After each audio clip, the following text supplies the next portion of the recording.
Hello and welcome to this edition of Eat Right with Rouses. So very glad you are joining us. Again, your host, Keith Whiteside. We are always glad to be joined by registered dietitian April Sins with Rouses. Hey, April, how are you? Hi, Keith. I'm doing great. How are you? I'm doing very, very well. Thank you. I'm always glad to learn something about best practices. So talk to us a little bit about how we can do that and kind of avoid some of the issues that people may see this time of year. Definitely. Today's focus is on food safety. And the reason why is because, during the summertime, when it really heats up outside, that's when a lot of things can get to be the wrong temperature. So sometimes our cold foods get a little too warm and our hot foods might tend to cool off and, not maintain the proper temperature. So there are definitely some tips that I can give you today. But it's just making sure that we're really paying attention to those food temperatures to avoid foodborne illness. And so foodborne illnesses, they tend to increase during the summer months because bacteria actually multiplies faster when it's warm. Unfortunately, bacteria like room temperature the best, like we do. And so with the heat of the summer, food safety is very important with your outdoor activities. So many people are cooking outside and they're away from their refrigerators and their sinks. So think about, getting those bags of ice, or if you don't want to get a bag of ice, then you want to just maybe save up some of your ice from your ice maker or from your ice trays and just keep that on hand for whenever you have these outdoor activities. So keeping the proper temperature of your proteins and keeping the cold foods cold is definitely important. You want to keep your cold foods cold and your hot foods hot, and the temperature danger zone is between 41 and 135. So you want to keep your cold foods 41 or less, and you want to keep your hot foods above 135. So anytime the food is between those temperatures, it's called the temperature danger zone because that's the temperatures that food bacteria tends to grow. So so we want to keep our coolers closed. So if you do bring an ice chest like I have right here, which is open, ironically, but you want to keep those coolers closed to make sure that you're sealing in that cool temperature whenever you have that.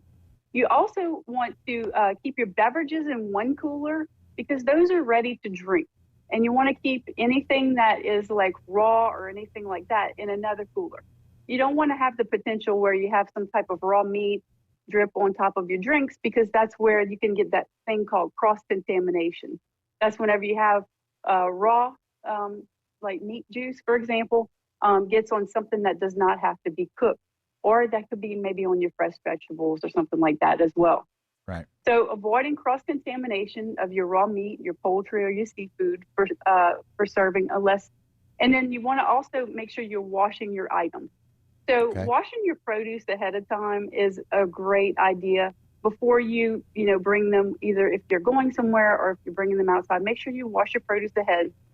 But what I like to do too is talk about maybe getting some things that are pre-washed, like some sliced apples that you can take with you. They're already ready to go. You just open the bag. They're already ready to pop open. And then maybe even getting like some broccoli in a bag or your pre-washed salads, lettuce, and things like that. So those can be some easy ways. Now, whenever when you're at the grill and you're making your food, you want to make sure you have a meat thermometer on hand. I just have a really simple meat thermometer, but I literally use it all the time in my kitchen at home, or if you're going to be grilling outside. But you want to make sure you're taking the temperatures, the internal temperature of your meat, to make sure that it's cooked all the way through. And then also too, hand washing. Hand washing, throughout the pandemic, everybody talked about hand washing, but hand washing was important way before that. And it's still important now, Right. especially when you're cooking and when you're making your food at home, because you want to make sure to avoid cross contamination. So if I touch raw meat and then I touch lettuce, that's called cross contamination. Another thing too is make sure you're thawing your food properly. So letting something sit outside in the sun to thaw is not the proper way to thaw something. That puts it in that temperature danger zone for way too long. So what you want to do, the best thawing methods is going to be in the refrigerator. If you have time to thaw it overnight in the refrigerator, that's the best method. But you can also thaw it under cold running water as well. But you want to make sure that you're not leaving it set out for long periods of time to thaw. So I hope some of these tips help y'all with your outdoor cooking and activities, and just keeping that food safe is really important because you've worked so hard to provide that family meal. You want to make sure that everybody's happy and healthy. Right. So if I think I understood you correctly, we want to make sure that if the ice chest is in the trunk of the car, make sure it stays closed, everything stays cold. And if you're taking your cold meat, don't defrost it on the hood of the car.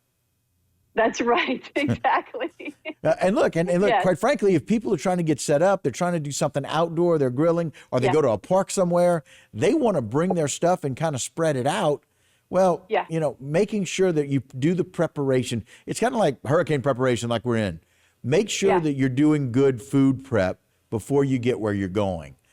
Get Right, those bags exactly. closed and bring the meat and do that. Go ahead.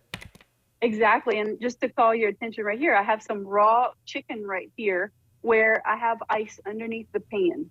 So even that can help keep those temperatures, having that ice bath underneath the raw meat.